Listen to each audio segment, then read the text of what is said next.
Hi, friends. I hope you're having a lovely day today. Today, we're going to have an interesting conversation around the creative process. So, this channel has, for the most part, been about photography. I really want to talk about the creative process as a whole, too. I think this can apply to all artists, and I also think that arts inspire other arts. And so I have here with me today my friend Austin Ross. I found him on Anchor. So that's how I first met him and engaged with him. Actually, in a shipyard, a literal anchor. I was And naked it was and he was afraid sitting on an anchor with and his homeless. I had a beard, and right. he kind of found me and And you took me had in. your instrument, which we'll show off in just a second. And it was a romance song, and it was really special to me. So there's an app called Anchor, and I've been engaging on that app tremendously. And I've made a couple of wonderful connections on there, and this is one of them. And Austin, I want you to just kind of talk about who you are a bit and what you're up to and what you like to do as a musician and as an artist. Hi, friends. My name's Austin Ross. I'm a college freshman. I'm attending community college, but my ultimate goal is to go here, UTA, and I play jazz. I like jazz a lot. I host the Jazz Corner on Anchor. If you're familiar with that station, sorry if you're mad at me for not posting for 2 weeks. It's been a hard semester so far. But I play jazz. I compose. I'm kind of experimenting with new concepts of rhythm and harmony and mostly rhythm. Trying out new rhythmic concepts because one of the things that I like to see that I would like to see more commonly in mainstream music is experiments in odd rhythms and rhythms that make you feel differently. Because, if all pop music were in a certain key signature, like say C, Which it is. yeah, G is actually the most or no, either it's E and then G and then C, because E and G are the two easiest keys to play on the guitar, which is all pop music is built around the acoustic guitar. Anyway, it's fun to watch the videos where you see the same four chords played across 90,000 songs. Right. If all music was in one singular key and only a few songs broke the mold and played in a different key, those songs would instantly be more intriguing because, it's a different key. So it's the same way with time signatures, with the way we divide up our rhythms and the way we feel the music rhythmically on a bass level. It gets boring if it's all the same after a while. And so experimenting with new concepts like that is something I enjoy. I'm working on a project right now where I've got several songs in odd time signatures. And if you want to hear it, you can check out my SoundCloud. Yes. And I'm gonna after we finish this live stream, I will be putting these links below so that you can see them very easily. Nice. And also, I think one of the more amazing things about you is that you own anchor.fm/jazz. Well done. Yes. As soon as they announced custom URLs, I was like, I gotta get it. I gotta get jazz because it's so official, right?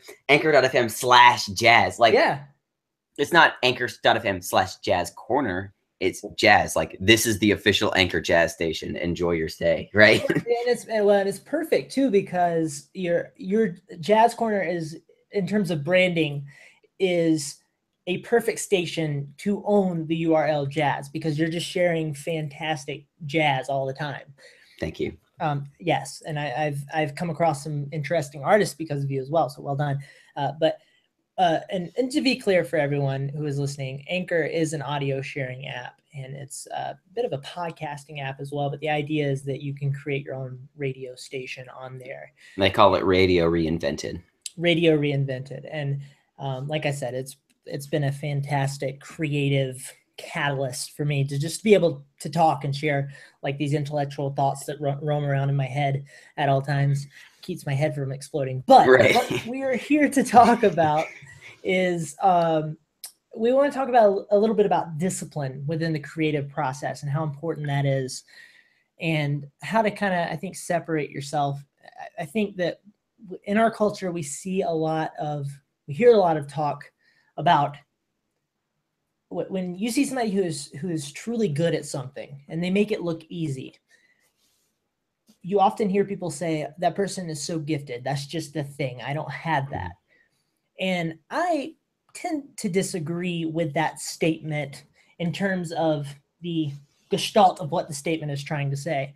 I think that your affinity for something is sort of like the soil, and your discipline and the time that you spend growing your craft is the tree that comes out of the soil.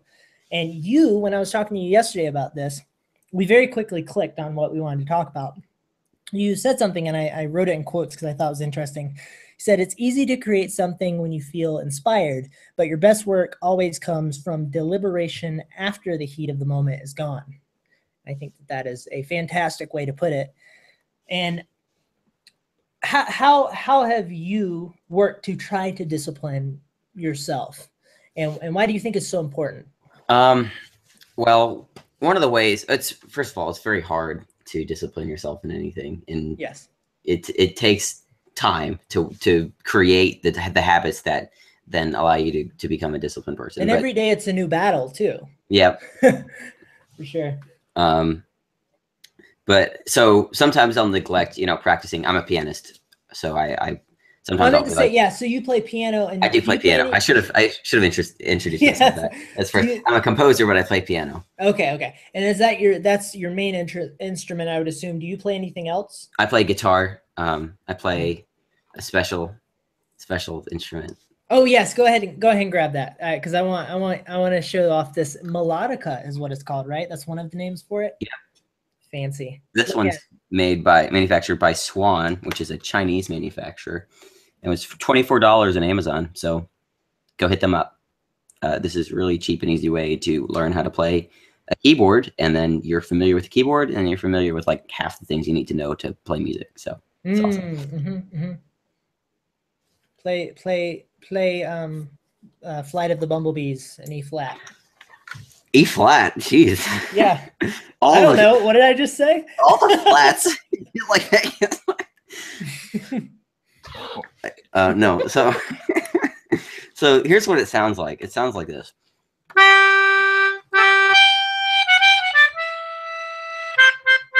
Yeah.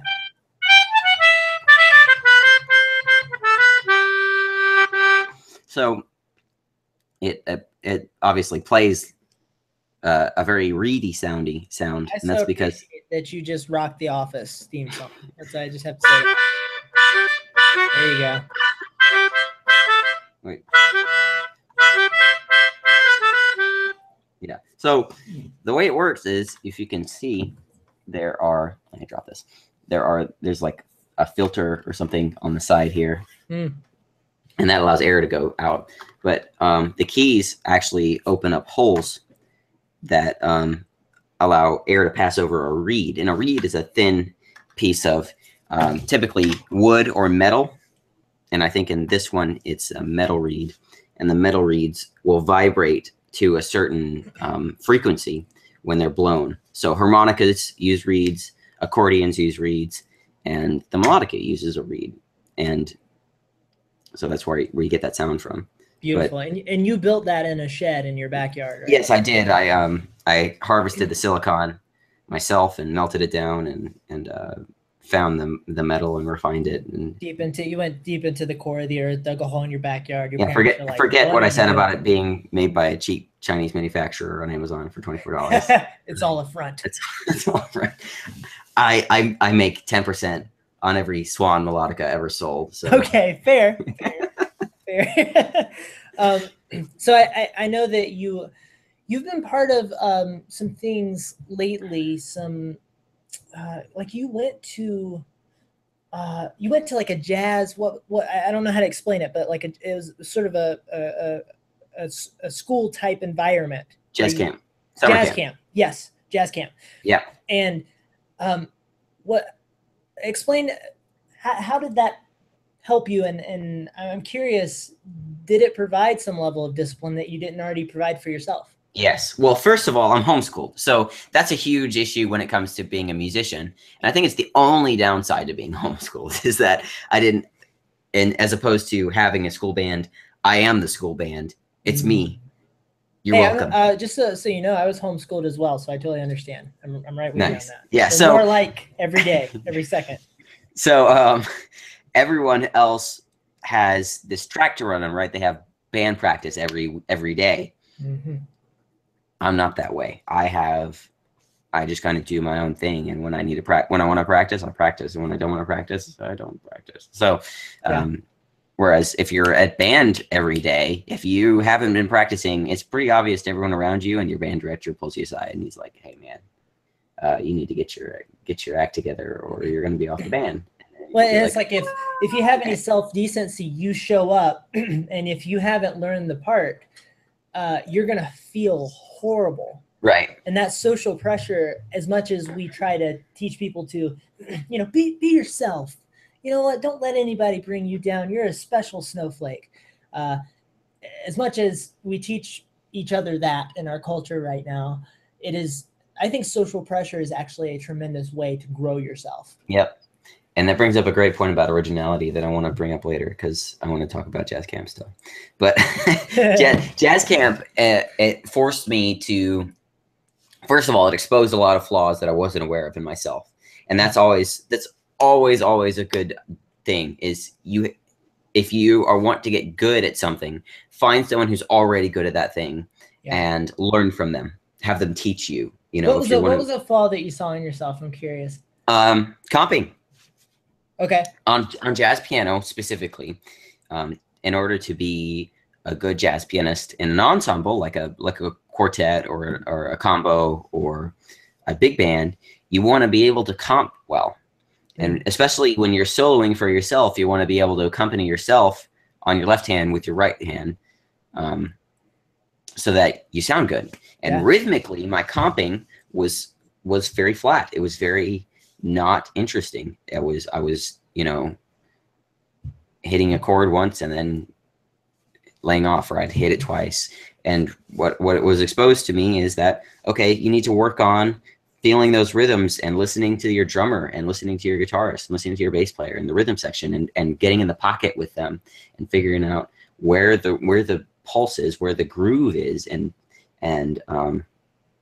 comping with them accordingly, rather than just playing the chords straight through like you would on a worship chart, So, and that way it was, good. And then another thing was chord voicings. I realized that I don't know the proper chord voicings that I should, because I would play a chord and I play it in root position, which for instance, if I wanted to play a C chord, a C chord can be played a million different ways, but the basic way you learn it at first is to play C, E, and G like this.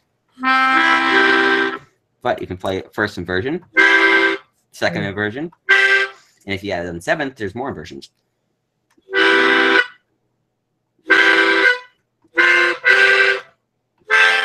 Right. So, and then there's jazz voicings on top of that add ninths and 13ths and 11ths and all kinds of crazy stuff. And that's when it just gets what we call gross and disgusting. It gets dirty.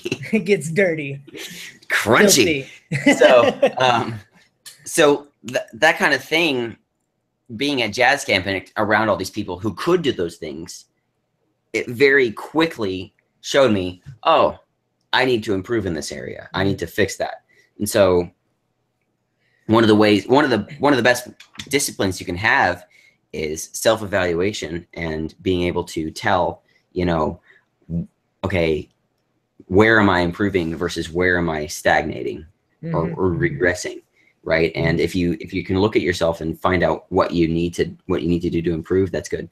And then, relatedly, to be able to learn things that you don't know, or figure out what you don't know that you don't know. I mean, that's not really a skill you can have. The only way you can be exposed to things that you don't know is by being around someone who does know what you don't know. Yeah. So again, having an instructor or having a tutor or someone and a master having an apprenticeship is so valuable, because it allows you to be around someone who is a master of your craft, and they're able to teach you what you need to know to improve. And they can see where your flaws are, because they know what makes perfect versus what isn't perfect.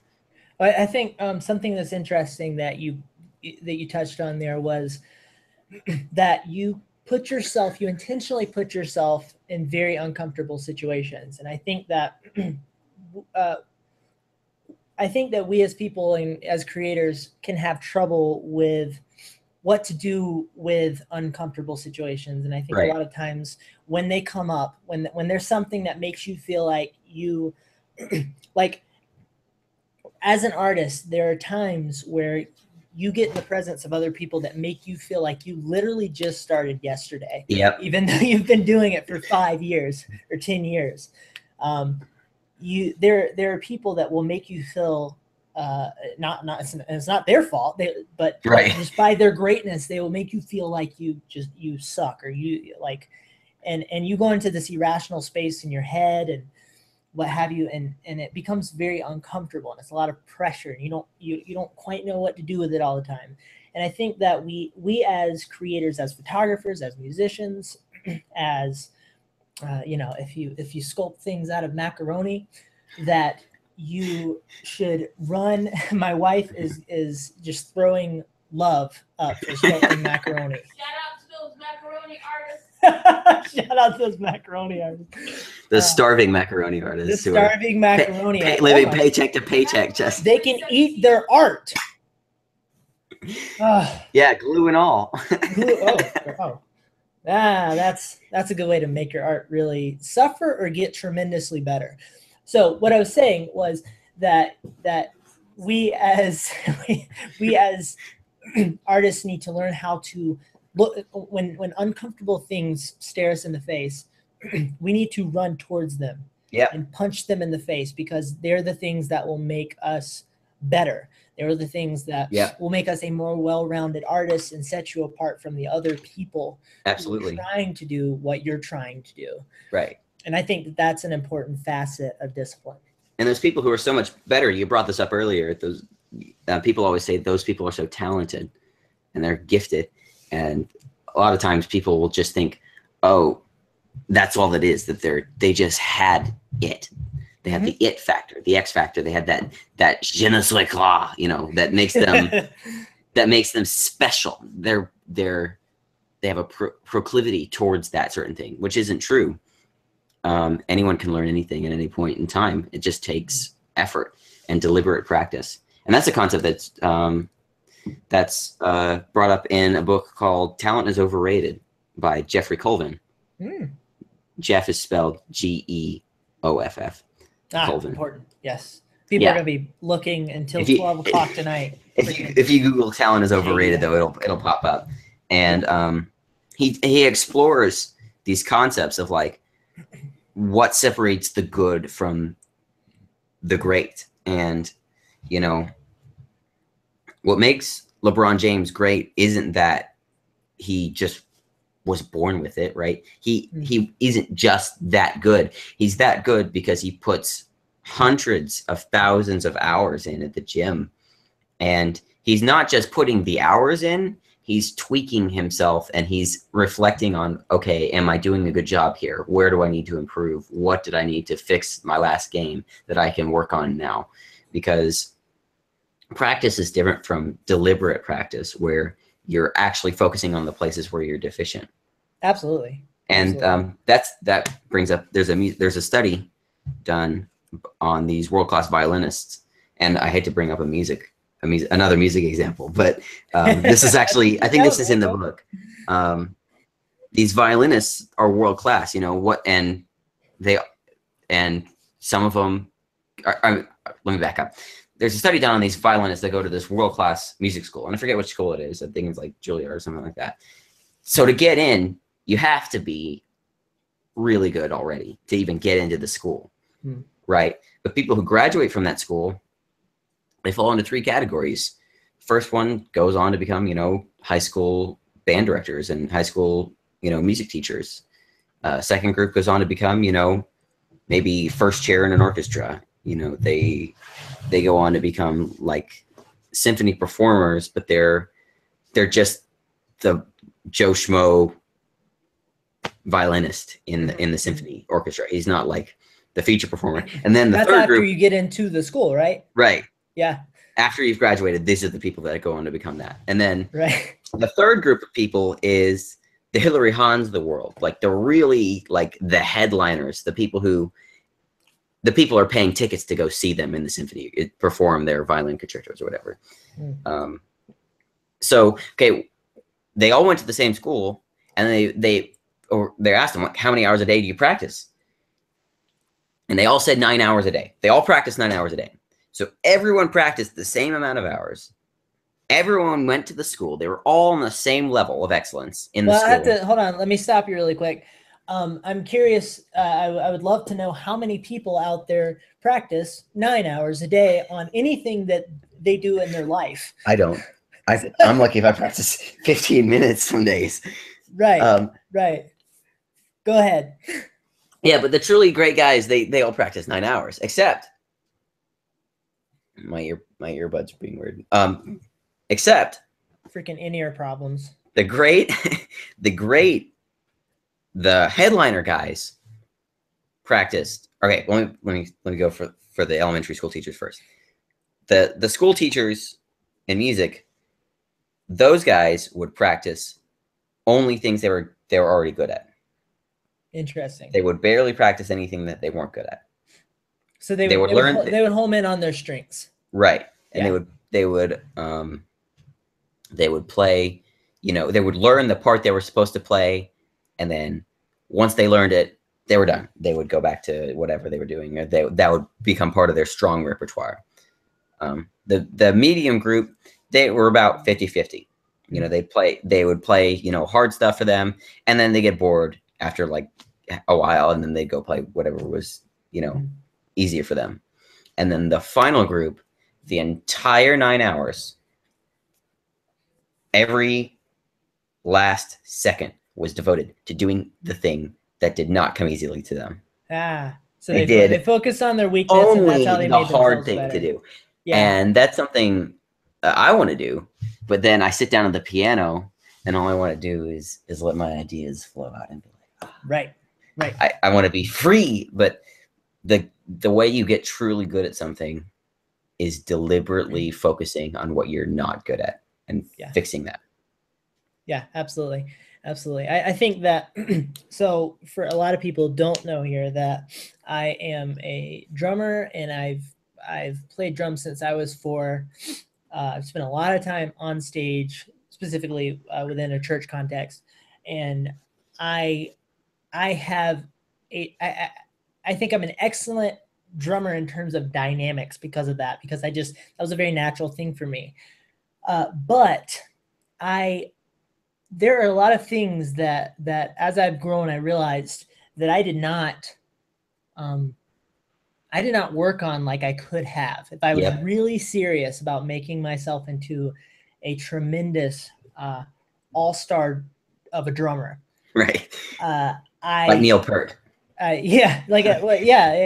Or just somebody who I look at and I go, they have such a strong, I had the dynamics part down, but I can't sit down and drop a ridiculous solo or something like that. I'm good at guiding a band. I have a very strong sense of timing and tempo, this sort of thing, which is awesome. But I am not as good as I could have been because I was not disciplined. I was very undisciplined in growing myself as a musician. It's only later in my life that I think that, and this is a problem that you see in homeschoolers, not all. I don't want to be homeschoolerist, but but I think that the good thing about being homeschooled is that you're able to, your horizons are very open to you, and you can spend a lot of times on things that I would argue actually matter for your life. But you don't spend it, you naturally can lean towards this rut of not creating a box for yourself to punch up against, and creating uncomfortable situations for you to challenge and rise through and become a more well-rounded version of yourself. Yeah.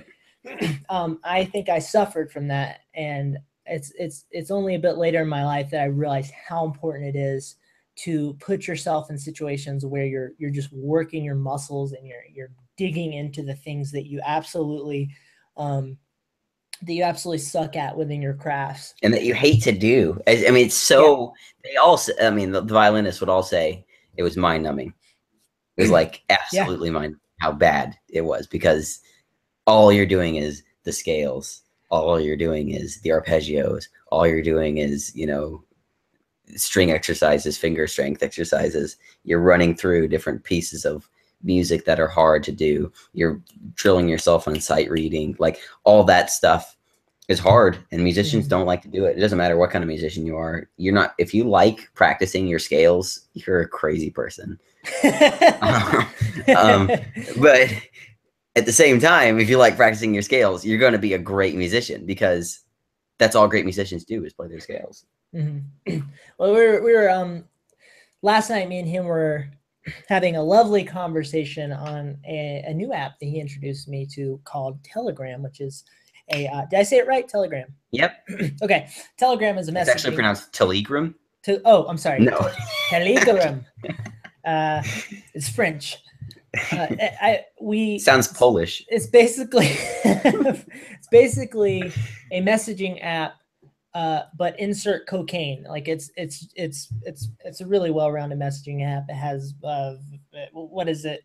It's very sleek. It's very professional. 250,000-bit encryption, and that North Korea can't see it, America can't see it.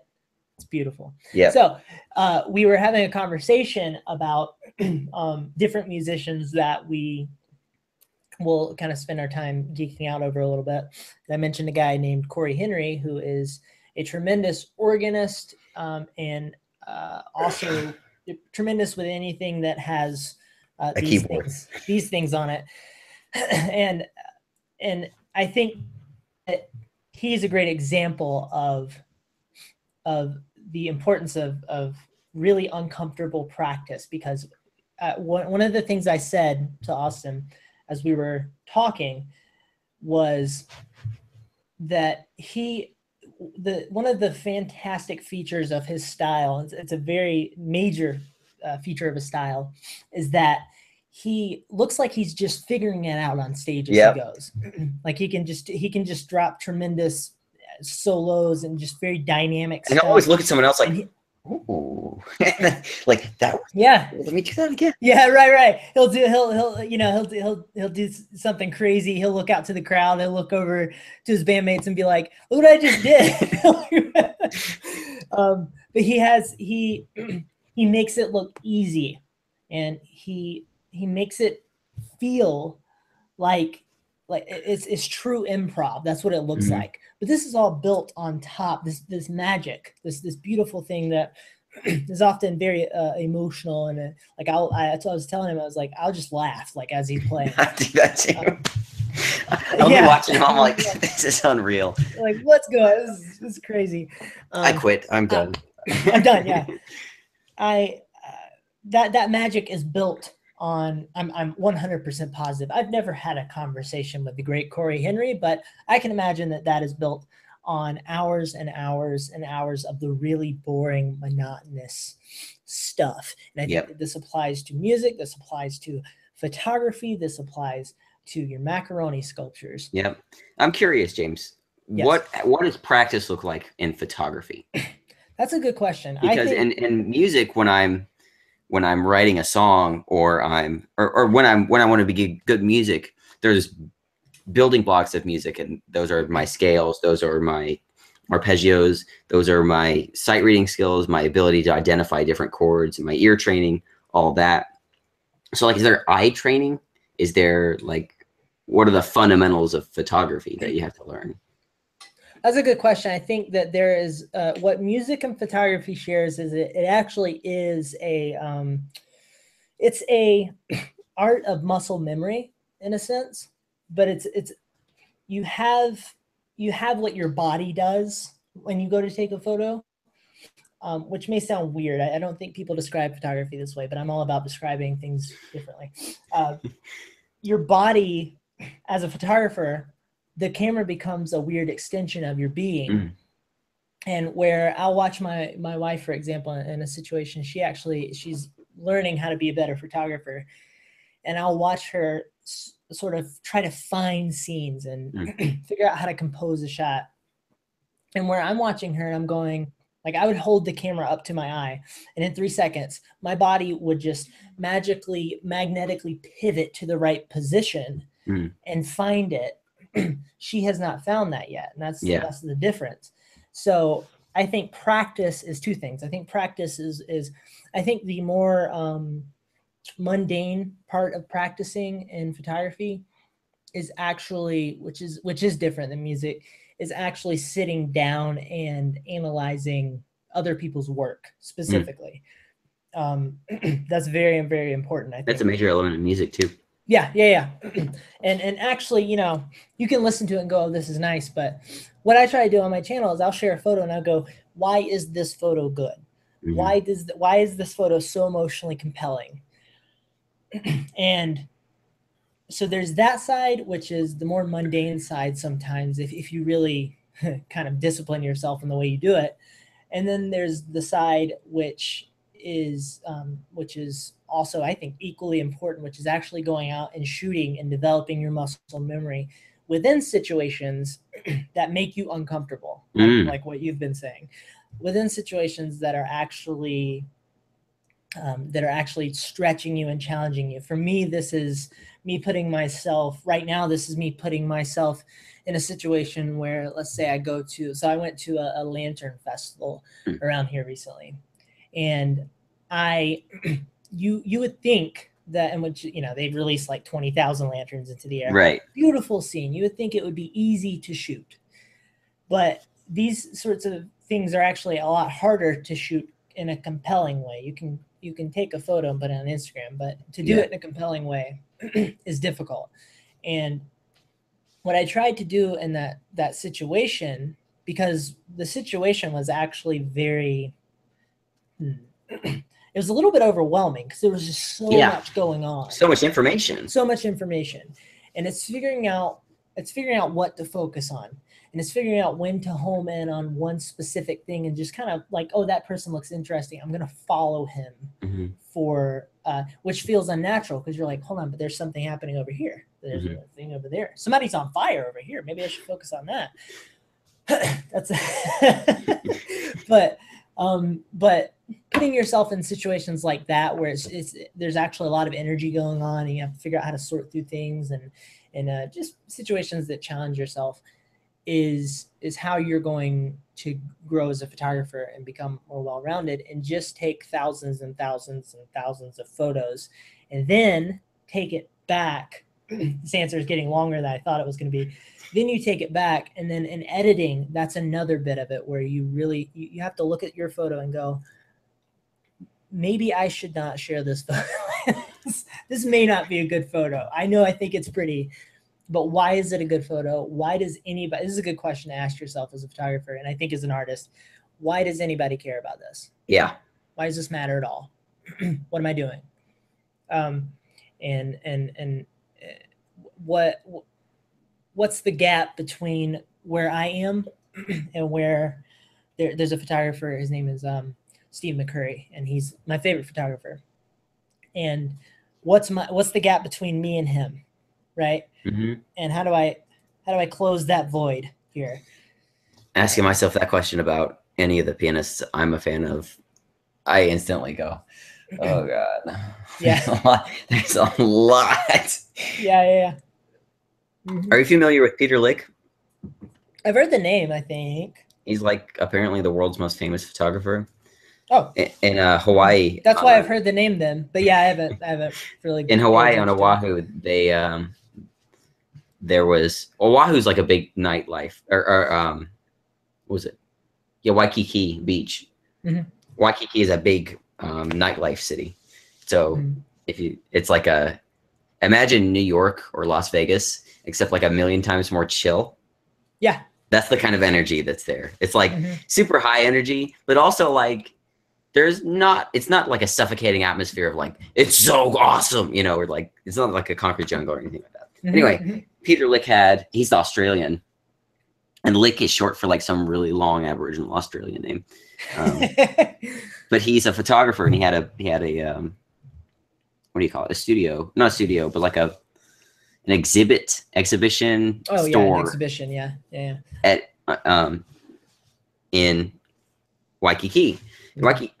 Hawaii in general is like filled with all these little art and photography exhibitions, and I could honestly just sit and stare at them all day. Like there were several times when I would be walking into one, and my family would be like just continuing down the street, and they'd be like, "Austin, come on!" I'm like, "Okay, I just want to look at this painting for like 7 more hours, if that's okay." Anyway, Peter Lick, Get me away from the struggles of life. I want to look at the palm trees. Right. There are actually some really interesting photos and paintings. But Peter Lick, he has just a ridiculous eye, and like the kind of he takes landscape photography. He does a lot of nature photography. Like he does oceans, he does jungles, he does, deserts, like really interesting pictures. Dude, he owns lick.com. I think so. That's amazing. I'm looking at it now. I follow him on Instagram, and every time he posts a picture, it's like, get out of here. Yeah. He's a quintessential landscape photographer type for sure. Yeah. Beautiful stuff. He shoots on this really, really expensive silver film. Like it's like actual silver on the prints that he prints out. And like a plate? Kind of. Okay. It's magical because no matter what the light situation is in the room, the colors will pop out. And there was actually a demo. Oh, hi. Well, now we're in Infinity. Oh, sorry. Sorry. I was going to show off his website. Keep going. Oops. Gallery. No, yeah, that's look at his photos. There we go. His prints, there was actually a room where he demoed one of the prints, and he had it on the wall, and it had like super bright spotlight on it, right? Mm-hmm. And then Peter Lick wasn't actually there, but one of like the employees of the place was there, and he turned the lights down gradually, and he eventually got it down to like where it was almost completely pitch black, and you could still see the picture. Oh, okay, all right. And I was thinking, I don't know what this is. I don't. So that's what he displays it on. Yeah. Gotcha. And I was thinking, wow, this guy is so good. He's got like all these photos he can put on this like really expensive print material. Mm-hmm. But I bet you if you handed him a standard, Canon point and shoot camera, he could probably know what to do with it. Oh, yeah. To figure out what to do to make a photo look nice on the crappy little, Nikon point and shoot waterproof camera or whatever. Mm-hmm. Mm-hmm. Yeah, I mean, I think a camera is just a tool and a lens is just a tool to figure out how to make your vision get closer to what you want. But those fundamentals are there or not there with whatever you're shooting on. And of course, the same thing as, in music, you can pick up if you're a crazy pianist, you can sit down on a piano you never sat at before. You can sit down on a cheap piano, whatever. And there might be some muscle memory weirdness, but it's the fundamentals that count. Right.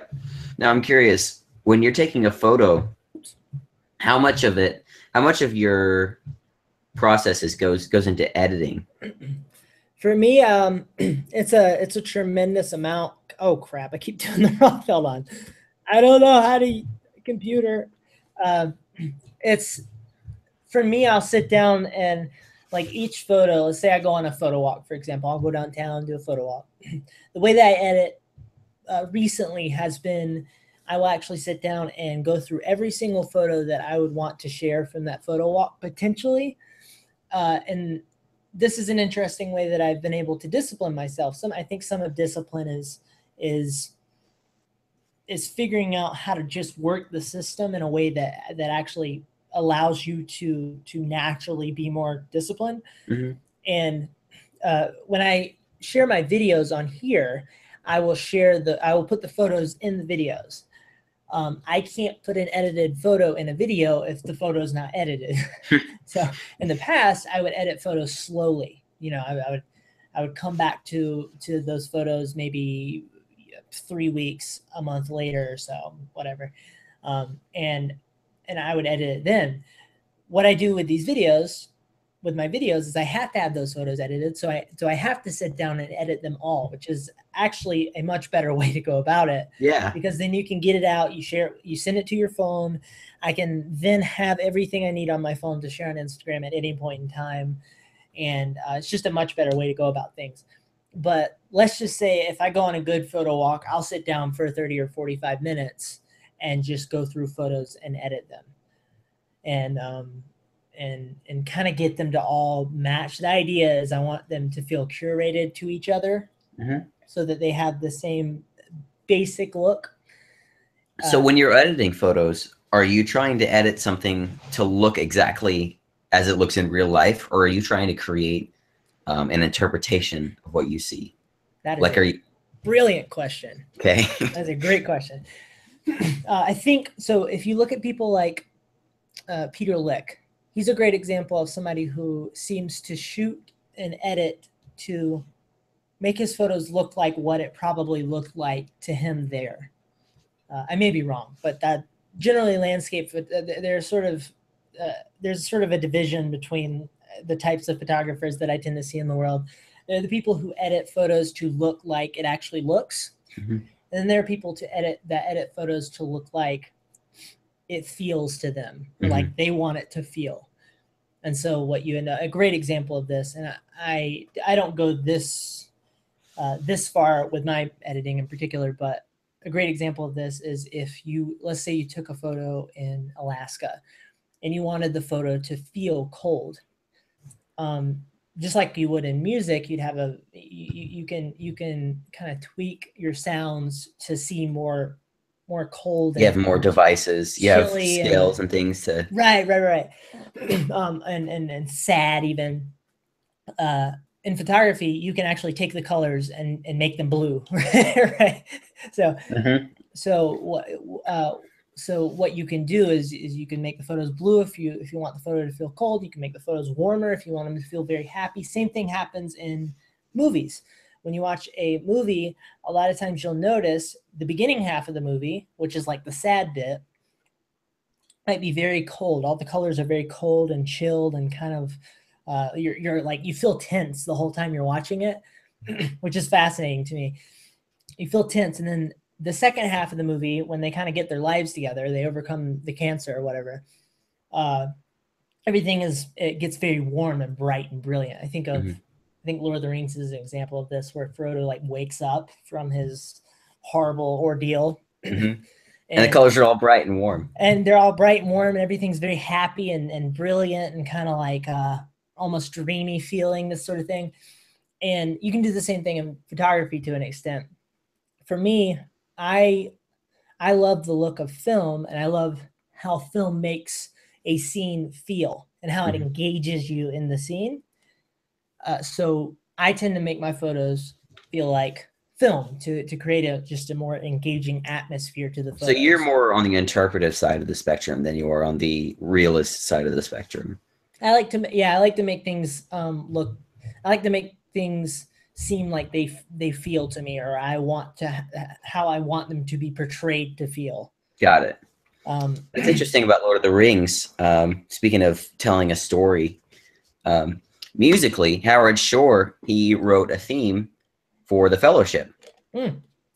And the theme is played once when the Fellowship is all together in the Council of Elrond, right?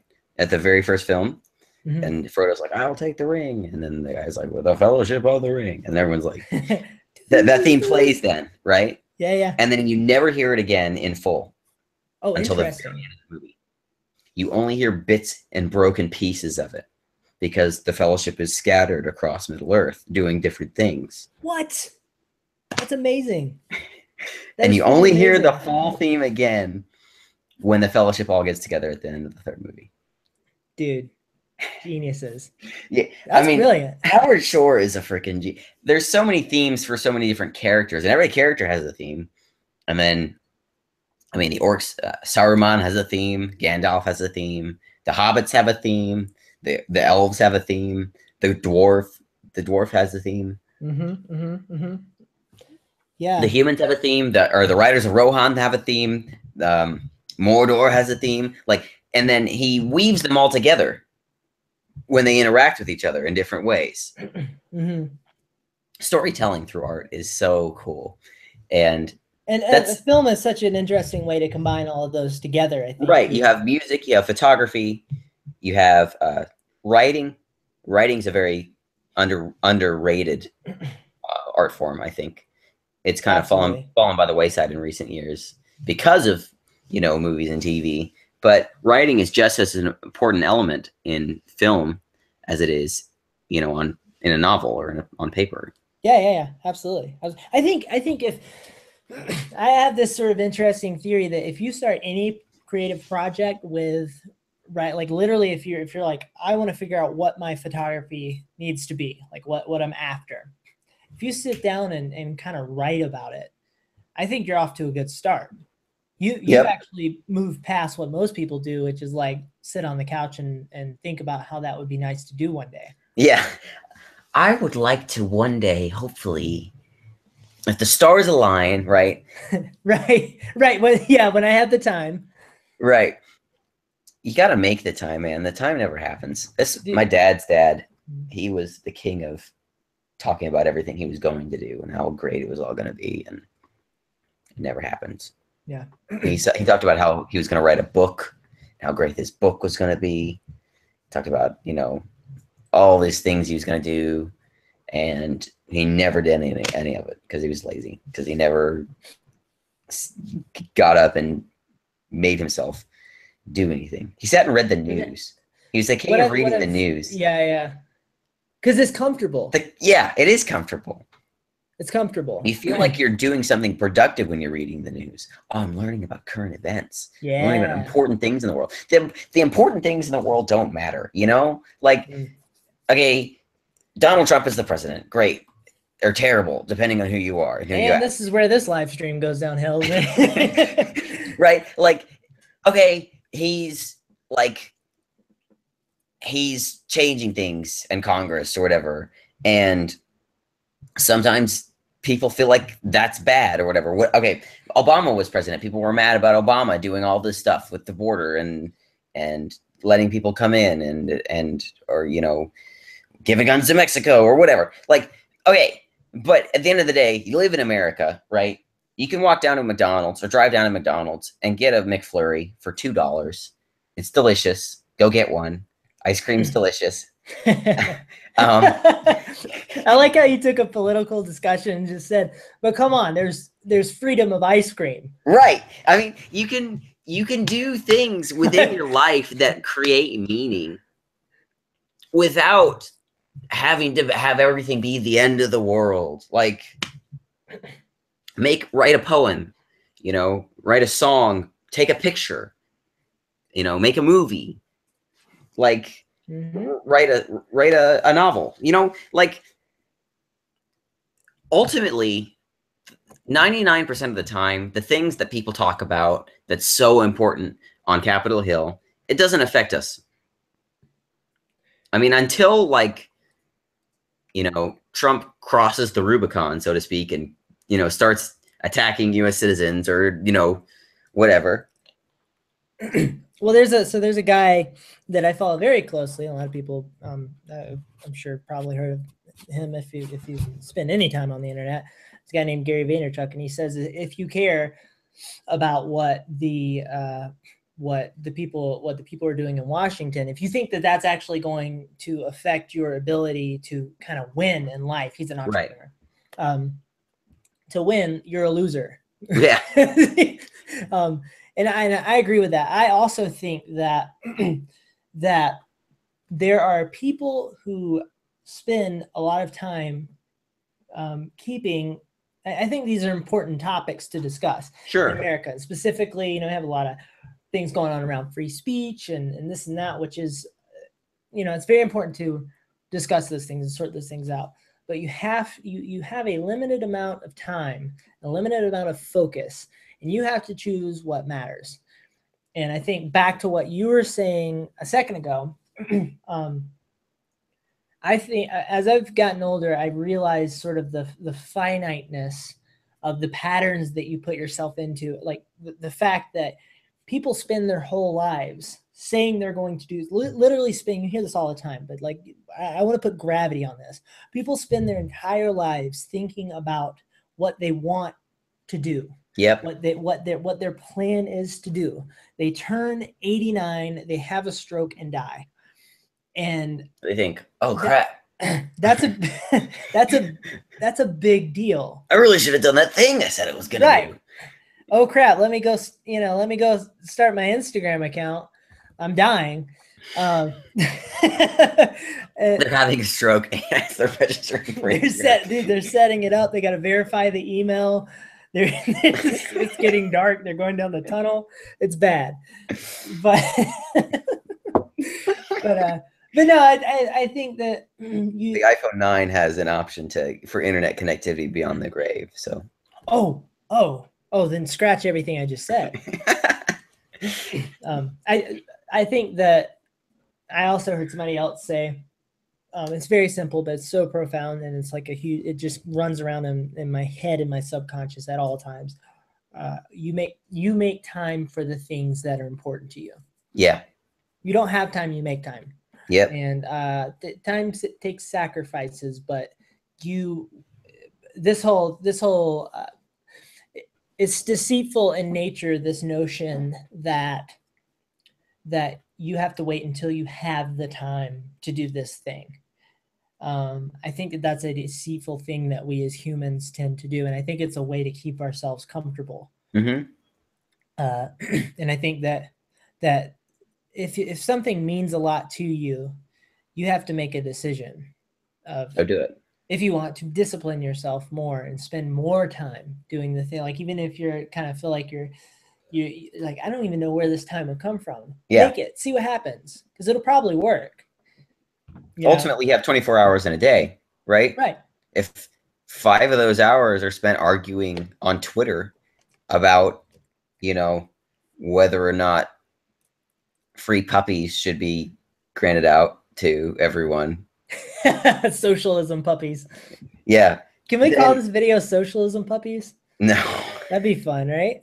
Sure. Socialism puppies. That totally tells our audience everything they need to know about what we're talking about. What we're up to. Yeah, absolutely. Something that we hit on, 45 minutes into the conversation. Yeah. If you're spending 5 hours a day arguing on Facebook, about the news that isn't going to affect your life, then you've wasted, a huge chunk of your day. It's awareness. It's just awareness. Yeah. Yeah. It's being present. Live in the present moment, people. Mm-hmm. You don't have infinite time. Yeah. That's something I need. I'm speaking to myself as much as I'm speaking to anyone else, because I'm like, oh, I'll do that later. I got plenty of time. Right. No. Right. Yeah. There's always this temptation to kind of if you have a to-do list, you have today, and you have one day. There are like 3 things that'll end up on today, and everything else ends up on one day. And then one day just tends to mean never. Right. So another thing I thought was an interesting thing to touch on, and I think that you'll probably have something to say about this because you are, I would say that you're somewhat of a disciplined artist, is that I think what I want to try to encourage myself and people to do is to push yourself or get obsessed with the process of growing and practice and learning, because that's an incredibly, as much as I do think there is a monotonous piece to it, which is what makes it hard. But I think within that, there is such a rewarding piece to that. There's in many things in life, you have sort of pleasure and comfortability. Mm-hmm. And then when it comes to the things that tend to matter in life and the things that take hard work, you have this little thing called, fulfillment. You have this thing where we're at the end of the process, and within the process, as soon as you hit some sort of breakthrough, if you're searching for it, it is one of the greatest feelings in the world. And I'm curious if you found times sort of in your process where you went, oh, this feels good, this practicing thing. Mm-hmm. Because to me, that's like an intoxicating draw. I've had enough of that to where I want more of it. And I try to lean into that more. I think that's the key. When I would be practicing every day and I would just do my exercises. There's finger strength exercises you do as a pianist. And I went over them and I would do them every day. And I was on track to learn like the third one within 2 weeks. And then college happened. And this is not an excuse. I'm not making an excuse for myself, but like I allowed myself Take the time. Right. I allowed myself to get off the wagon, fall off the wagon, if you will. Mm. And I got to a point where I was like in classes, and this was like senior year of high school. I like got overwhelmed with stuff. And then like I graduated, felt great about myself, like, yes. Minimum requirement to become a functional human being in modern society. That's a big deal. You should be proud. And then I just kind of didn't do it. I just let it not happen. And then jazz camp rolled around. Did it? No, so I'm curious. Did it just slip by? Mm-hmm. Did it you just kind of one day went, crap? Just kind of let that go. Yeah. Well, what happens is, you get in the habit of doing it and you're like, okay, this feels good. I'm going to keep doing this. And then one day something comes up and you're like, man, I can't do it today. Okay, I'll do it tomorrow. And then something else comes up the next day and the next day and the next day. And you just you let yourself make the excuse of, oh, I can't do it today because X, Y, Z. And that happens. That happened to me a few times. Mm-hmm. But now I'm in the habit of, maybe not doing my exercises every day, but on an intellectual level, I'm working on music stuff, ear training. I'm reading over music and identifying notes. And that's something I've had trouble with for a long time. So being able to write music, be able to read music, be able to analyze music on an intellectual level is something that I've worked on. And as funny as that sounds, that practice comes from watching YouTube videos. Sitting down and watching Adam Neely explain a concept and then going and sitting on my piano and being like, okay, so what does he mean when he says this? And like figuring out, okay, so that sounds like this. Ooh, this is cool. This is negative harmony. So if I take a C chord and I invert it and I go across the circle of fifths, that becomes a G chord and that has the same harmonic relationship to whatever melody I'm writing, just in verse or whatever, I don't know if that might not even be a proper explanation, negative harmony, just so don't take my word for it. But that's like just an example of like, okay, learn a new concept and apply it and then figure out how to use it. Mm-hmm. And that's one of the things I meant when I said a lot of times your best work comes after the heat of the moment is gone. Because so much time goes into me taking a piece I've written and going over it again and being like, okay, I like this, but it sucks right now because there's nothing to it, right? There's no ebb and flow. There's not a story. It's just an idea, right? Mm-hmm. It's like if you take an Instagram photo, it's like, oh, it looks nice, but where's the emotional pull? Where's the story, right? Mm-hmm. So what you got to do is you have to look at it and be like, okay, I need something else here. I need to fix this part, and then I need to add something here. I need to cut this part away. And what ends up happening is that moment, that spark of inspiration that happens, you're looking at it after the fact, after you've recorded and written it down, and be like, you're thinking after you wrote it, this is the best thing I've ever done, right? And then you come back to it and you're like, okay, this has potential. Mm-hmm. And you have to force yourself to rewrite it from an analytical perspective, from an editorial perspective, right? Mhm. And I think part of that, I think you'd probably agree, has to do with you looking at it, but figuring out how to put yourself in objective socks, if you will, Yes. and go, how is somebody else viewing this? You get really, like, you'll actually physically, when you're editing, you'll get really close to your screen. Yes, I do that all the time. And you're like, and then at the end, you have to metaphorically and physically lean back and go, okay, what's going on here? What am I Yes. actually doing? What does this mean? What is the story? Why does this matter? Why Yep. do I want to share this? Should I share this?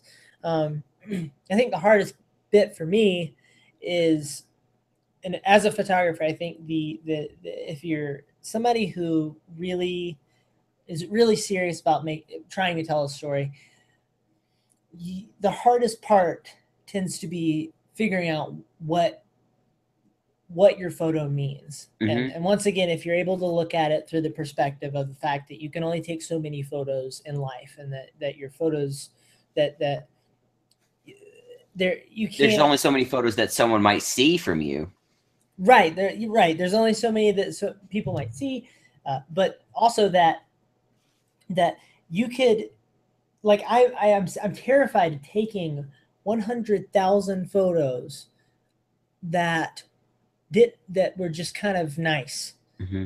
I don't want nice photos. I want photos that mean something and do something, Right. inspire something. You know, So you don't want to waste your time editing this photo that's not even worth the time you put into it. Yeah, and it's that, and it's also just the passage of time going by, and looking back and going, all right, what did I even do? You know?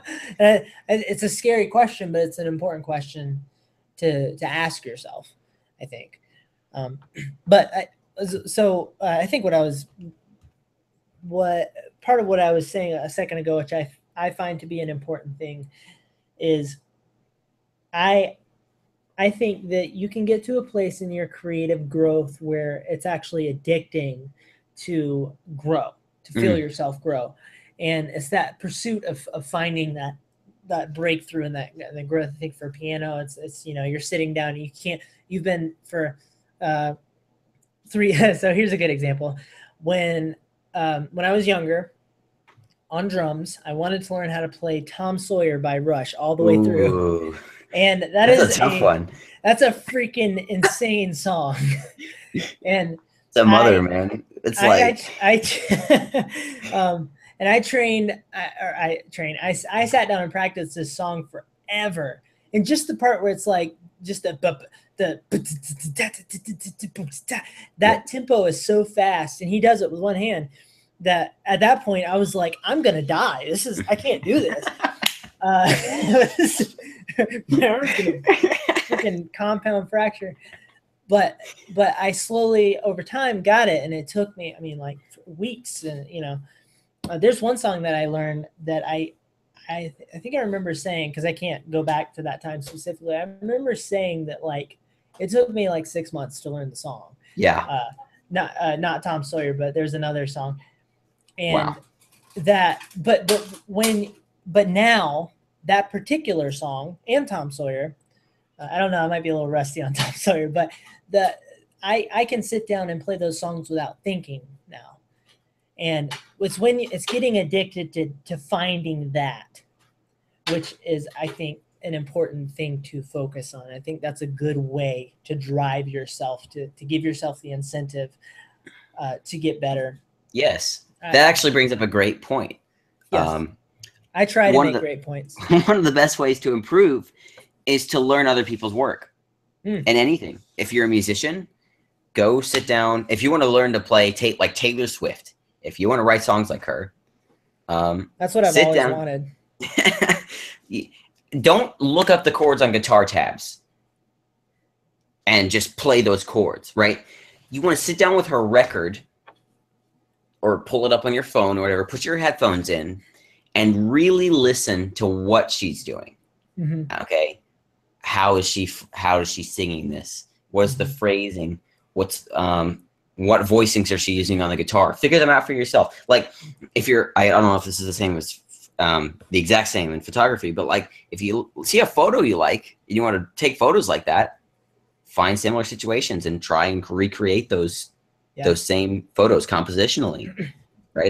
You might not be able to actually go to like the statue of Jesus Christ down in Brazil or whatever and like take the exact same photo, but like, you know, figure out a way to find situations that you can put yourself in that emulate what what the artist did, and then try and figure out what it was they did that made the thing they made so good.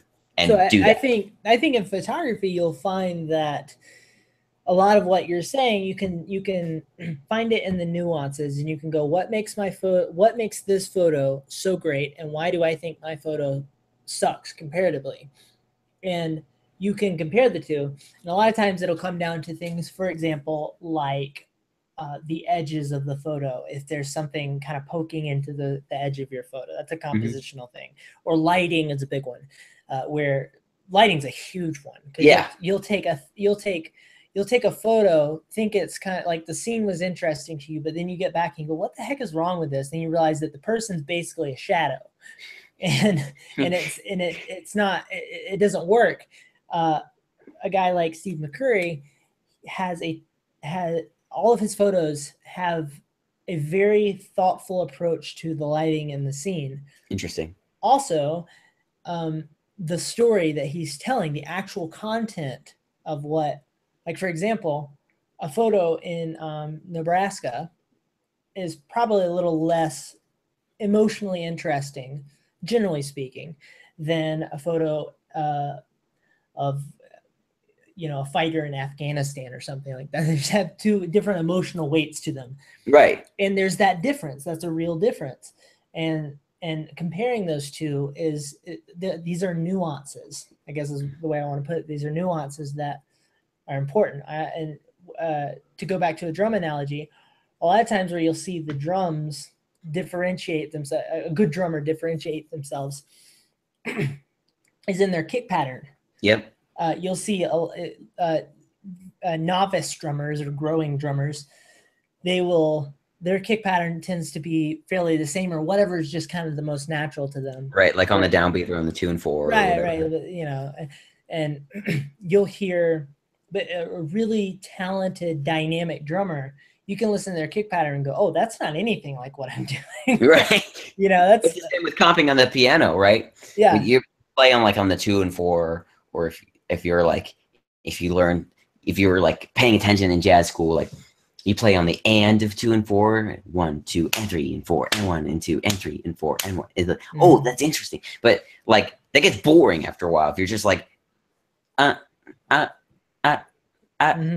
like you want to have rhythmic interest. And so if you listen to someone like Red Garland or, you know, Bud Powell, they have completely different approaches to how they play the chords rhythmically. Like they can play the exact same chord progression, right, in the same time signature, in the same tempo, and have each could have like a totally different feel just based on the rhythmic pattern that they're comping with. Yeah. So like, yeah, nuance, like paying attention to the little things. Like if you're listening to a jazz record and all you're paying attention to is like the orchestration, like, oh, that's cool, I like that chord. That's great, you know, learn the chord.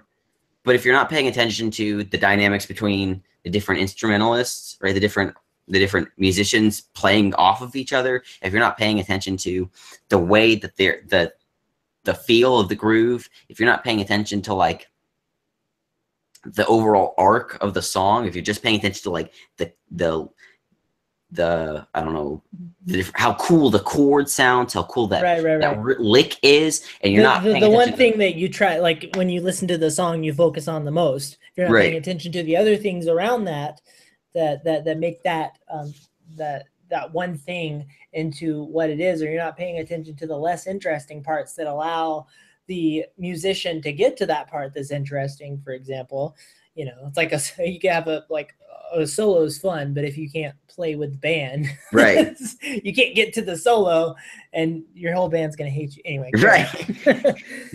So like you have to be able to look at everything And oftentimes each part can be its own interesting element within itself. Like each artist or each musician is creating their own art within the song. So like the way Bobby Timmons plays on the Art Blakey and the Jazz Messenger albums, like on Monin, his piano and then Art Blakey's drums and the horn section, like they're all doing things that if you're not paying attention, you might slip by you, but that they're actually really important. Mm-hmm. And it's also the concept that they're sort of talking to each other a lot of times. You see that in jazz. Yeah, call and response. Yeah, one musician talked to another.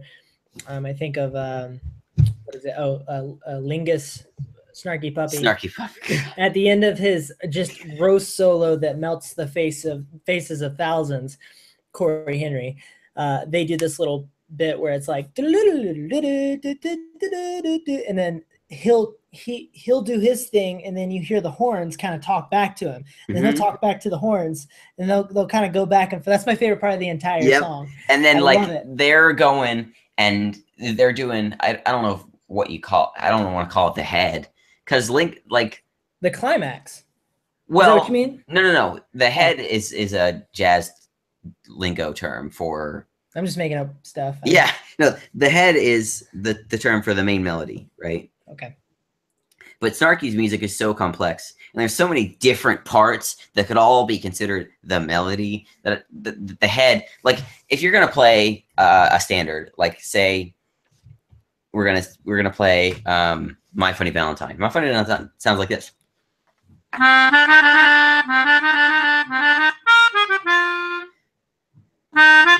Right? That's the head. Mm-hmm. So play the head. And then the solos come in, and then the soloists each do their own thing, and then they come back and play the head again. Or there's the B section, which is the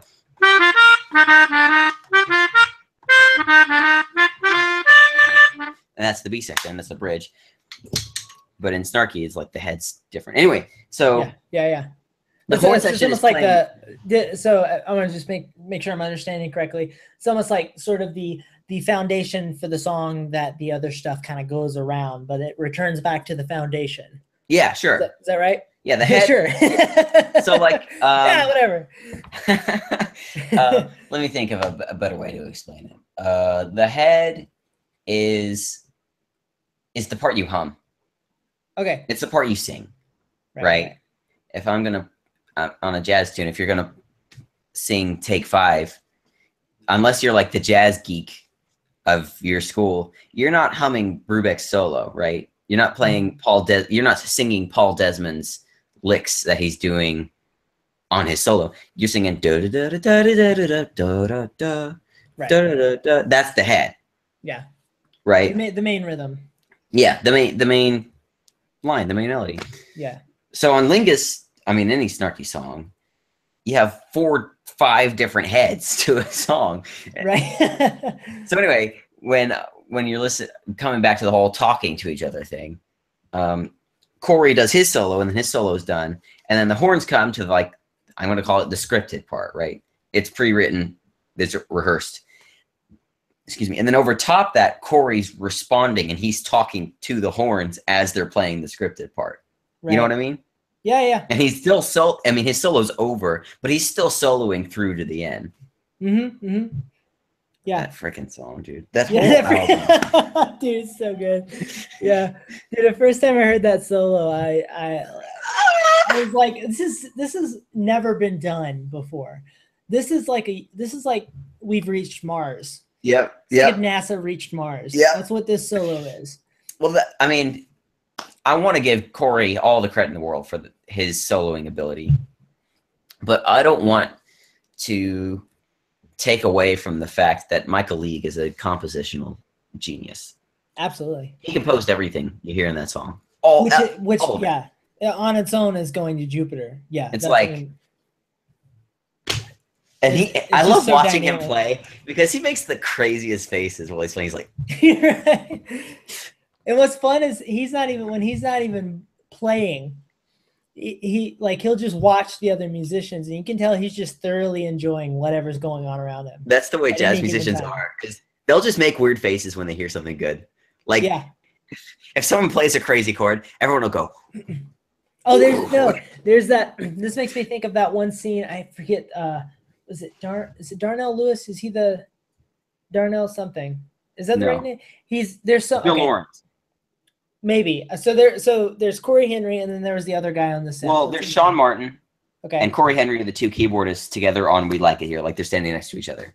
Okay, maybe I'm thinking of the drummer. Anyway, He plays. Sean Martin plays the vocoder on one of the songs when We Like It Okay. Here. The wah wah wah wah wah. okay. Yeah. So anyway, there's a point in the song where I lost my mind where Corey hits a riff and then he takes his headphones off. Yes, Does that's this Sean motion Martin. Of like, dude, I'm done. I'm not even gonna, He just like walks off. this is too much. Takes out He goes and headphones, sits down in the audience for a few shakes minutes. his head, sits down. He's like, I'm done.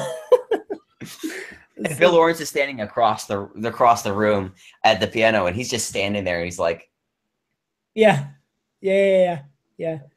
Okay, so well, this has turned into a conversation about music. What do you expect?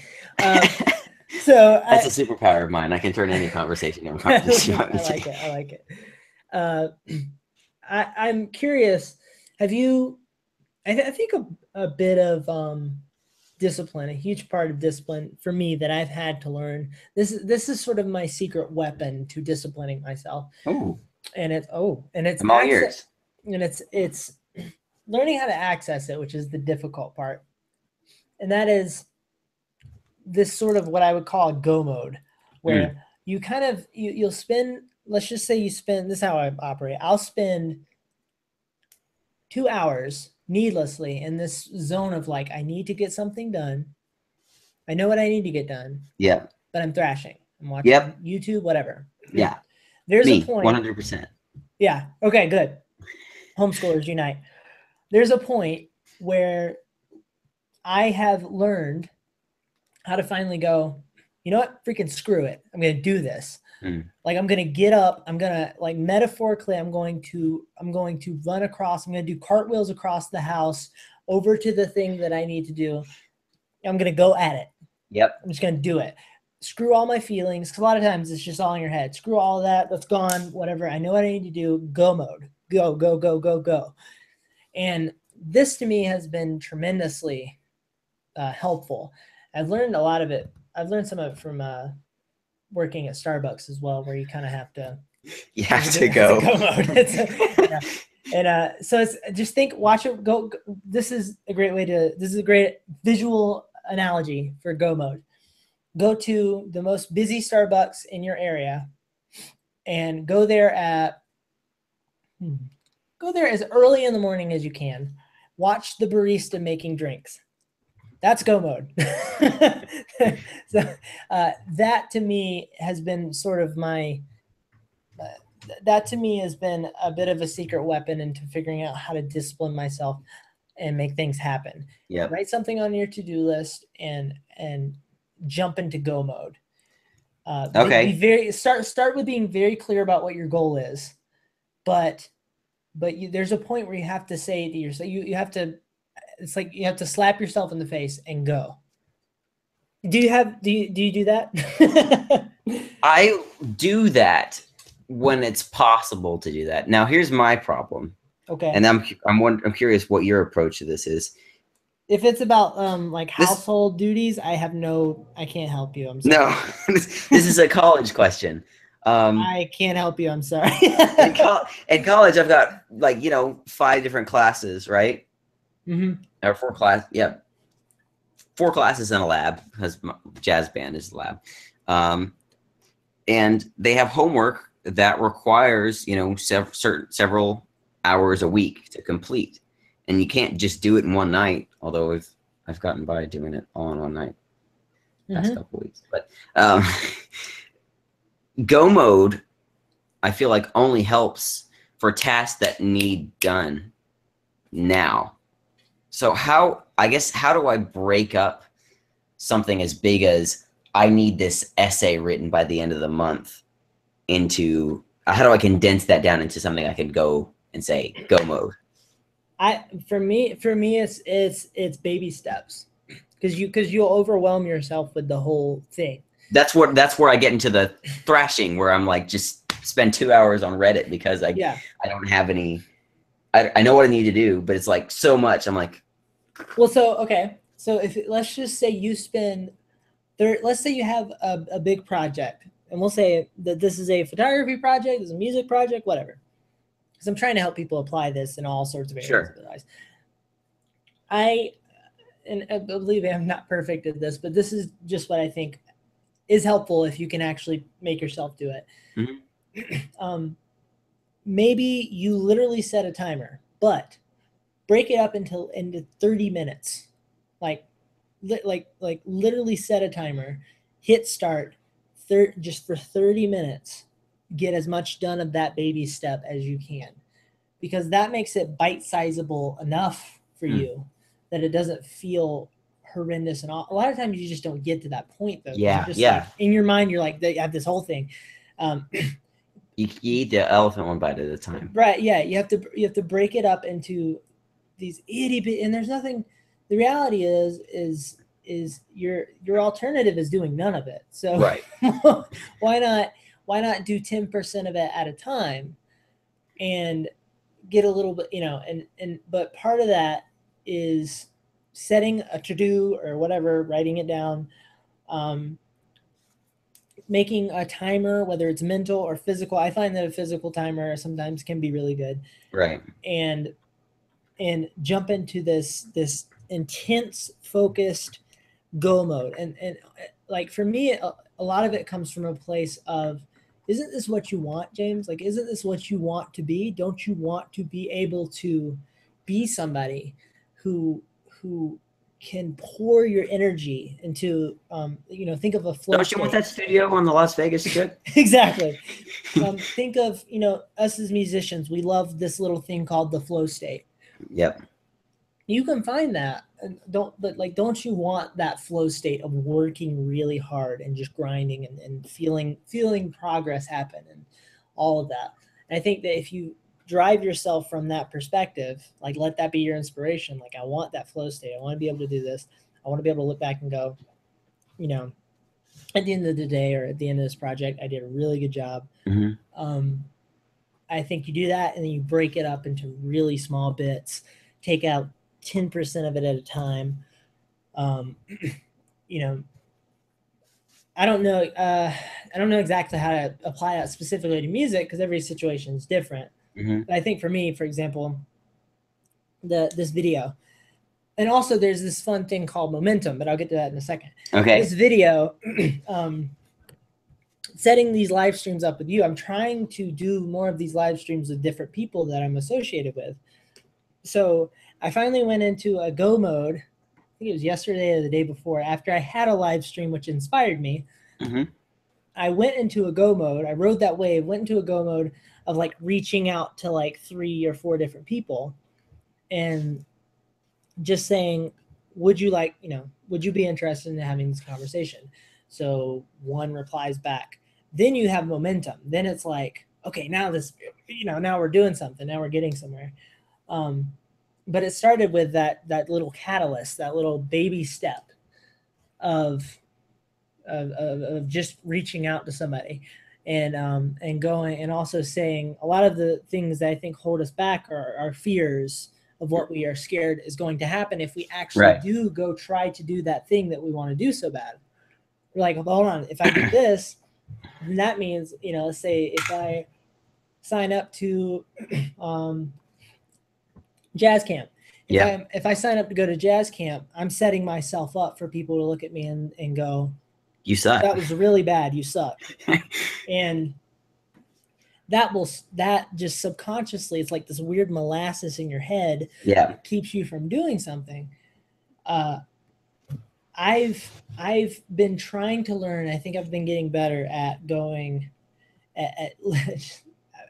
I guess the best way I know how to say it is like, pull it out of your ear and just throw it. Go over there. I'm not thinking about you. I know what I have to do. Yep. Just go. And once you get there, you're already there. Yep. You can panic once you're there. That's fine. Right. But you're already there. Yeah, you're already at the top of the roller coaster. You have to go down. Right, exactly. Yeah, that's a great way to put it. Yeah. So I actually, I'm going to audition for a college region band. I've never done any kind of band at all, but the band director for my jazz lab band, he's like, hey, just like in high school, college has a region band competition, and if you're selected, you get to go to the Texas Music Educators Association, or TMEA, which is the largest music convention in America, and everyone is going to be there. And the band director is Alan Baylock, who is everyone. everyone. The band director is Alan Baylock, who's the director of the North Texas 1 O'Clock Jazz Band, which is, if you know anything about collegiate jazz, anything, the 1 O'Clock Lab Band is the most exclusive and most elite jazz band in any college in the world, pretty much. Yeah, like they're like famous. So having that guy, the director of that band, be the director for your region band would be pretty sick. Yeah. And I've never performed in a band. I've never actually done any kind of high school band, anything. So my dad was like, when I told my dad about that, he was like, you should do it. I'm like, I'm not going to do it. You know, LeBron James didn't jump onto the court when he was, you know, I mean, he didn't immediately compete at the national tournament, like before he did anything, before he even practiced. Yeah. But my dad's like, the way you get better is by competition. Like, that's how you improve, because you're actually having to like compare yourself to other people and like say, I'm better than them, and have to like, you have to fight these guys to like get your spot. It's like, you know, that's a good point. So yesterday I asked my band director, hey, do you have the sheet music for the auditions so I can audition for this thing? Because I don't really want to, but I kind of want to. Same time. And I figured, you know, the worst that can happen is they say no and nothing changes for me. Like, best case scenario, I go to TMAA, I meet like the manufacturers at Nord, I meet the guys from Hal Leonard, who print like pretty much everything, every kind of sheet music, any sheet music at all you need. I have a big book of staff paper that I write my music in that was printed by Hal Leonard. Like, wait, it doesn't all come from your head? Believe it or not. Oh. Half of it comes from me screwing up and being like, oh wait, that actually sounded kind of cool, and then copying that again. I don't, is that a chord? I guess, well, it's a chord now. Everything's a chord, really. People will be like, I'll play a chord like this, and we'll be like, and they're like, that's not a chord. You just mashed a bunch of notes. No, actually, that is a D flat major, D flat 7, 11, 13 chord. Add 13. Dude, it's jazz. You can do whatever you want. Anyway, so 1, 3, 5, and then 11, 13. Yep, it's a D flat 13. Yeah. But the 13 is within the chord. Normally, if I were to play that chord, I'd have to play it two-handed, because I can't show it at the same time. But I'm playing it like this, and I'm adding the 9.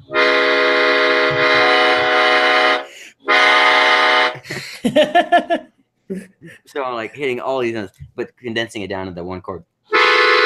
That's a real chord. But I love that. People get, you know, it's like, that's not art. Right. But it is like, that is right. Like that's the thing that separates. That's the thing that separates brilliant artists from regular artists, is these people who, you look at them, you can go back through their timeline of their life and go, they did a lot of stuff that you weren't supposed to do. Yeah. You know, you can look at probably almost any artist, or I even think of a business side. You look at a guy like Steve Jobs. There was so much that he did that within the culture he was not supposed to do. Yeah. He did all the wrong things, but he was sort of brave enough. They were brave enough to take risks. to take risks, do those things, or even just be kind of, I guess sociopath, be belligerent to Right. or just unaware of the Well, fact it's a that risk. that's even a rule. It's a risk. You're risking your reputation. You're risking a lot of times your livelihood. I mean, he was building Macs in his garage, Yeah. But one of the things my dad tells me, or he taught me, is that failure is a feedback loop, right? Oh, dude, I love that. That's Yeah. good. Yeah. If failure is a feedback loop, why on earth would you go at it as slow as humanly possible? Like, because that's what everyone wants to do, right? They don't want to fail. They want to be perfect the first try. So they want to. never So it's try. like you want to get through. You want to go through life or your project without failure. Right, and that's never going to happen. You're never going to have no failure. So embrace the failure. Failure is success, because the faster you fail, the faster you get the information you need to get better, right? Because like if you're playing a video game, say you're playing Super Mario Brothers, and you come on the first level, and that little Goomba starts walking across the screen. Oh, the Goomba. Do you sit there and you pause and be like, oh my god, oh my god, oh my god, oh my god, what do I do? Oh my god, yeah, I should look up a manual. I should read, like, how do I play this game? Like, no, no, you figure it out by walking into the little mushroom dude and dying and be like, oh crap, so I die if I touch him. Okay, what if I jump onto him? Okay, what happens if I press this button? Oh, it makes me jump. Okay, so what if can I jump on this guy? Yeah, jump on him. Oh, so that kills him. So I should jump on him and not run into him. Great. Then you come to the pit. Right. Oh, maybe there's a secret level down here. Oh, no, the pit just kills me. Okay. Oh, wait, I need a run and jump for this one. Right, so I got to walk and jump over the pit. And then you got the piranha plant that comes out of the little pipe. Oh, I bet I can jump on him and kill him just like I killed the mushroom guy. No, he kills me if I jump on him. He ate my body. Yeah, so I just have to avoid this guy altogether. I have to jump over him or wait for him to be down in there. And so, like, if you were to play Mario Brothers by sitting and pausing it every time you came to a thing and like, I don't want to screw this up, like, you would never beat the game. Like, the game would never happen. Well, yeah, it's interesting. In the game, you know what failure means, and it's not scary to you because there's no friction, there's no worry. Right. For some reason in life, we really analyze what. Well, I actually think we don't analyze. I think we have a version. It's social pressure. Right. We're afraid to step out, and we're afraid. Yes. And it's like we have the social pressure of failing, and that's horrifying to us. And so it's actually extremely difficult to get out of that in order to look at failure in the same way as you do in the game. So Exactly. I would encourage people to analyze what failure actually means. And is it okay that you fail? Like, is it actually okay that you fail? Are you allowed to fail? And if you can get yourself over that mental hump. I am giving you permission, you the viewers, I am giving you permission to fail. Yeah. Screw up. Yeah. Suck at something. Be bad at it. Like, really bad. Like, embarrassingly bad. Like, so bad you don't want anyone to know that you're even doing that thing bad. Be that bad. Do it in front of them. And do it in front of them anyway. because there's something about that, man. Once you get over that enough times, you start to go, I got some power. I can figure this out. You know, right, it's the nature of improv. Right. Because once you screw it up, you screwed it up. Great. So now you're not going to screw it up that way again, because you know, or maybe you'll have to screw it up that way 2 or 3 times. Maybe it's a complex puzzle. Maybe it's like the gauntlet of the Mario Brothers games, where like you have to jump onto the platform and then immediately the platform falls, and then you have to jump onto this next thing and hit the Goomba that dies in the lava, and then you have to jump over the thing. Maybe like it takes 2 or 3 tries to get through that part. But once you're through that part, you know how to do it, right? And it might be a little rough at first, but you've already gotten the hard part over, which is the failure. I suck at this, right? Like an example from jazz camp and lab bands is soloing. I can't solo to save my life. If you asked me to solo on something right now, I would freeze. I'd be like, what's a solo? Because I don't, I have gotten into this headspace where I'm like, okay, I don't want to screw up. I don't want to sound dumb in front of all these really good musicians. They've been playing for 5 years. They've been playing in band through high school, and now they're like the sophomore in college, and they're like really good. They're in the lab band. So I like let myself get in this headspace where I'm like, I can't fail. I can't screw this up. So I in my head, I'm thinking I'm playing something really inoffensive. I'm like doing arpeggios. I'm like not playing things interesting. And what ends up happening is I'm playing so quietly that no one can hear me play my solo to begin with.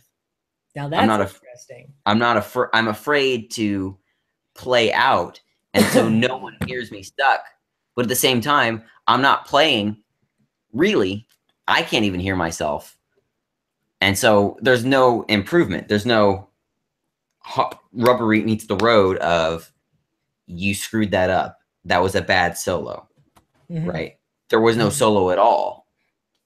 So one of the things I've had to learn is play out.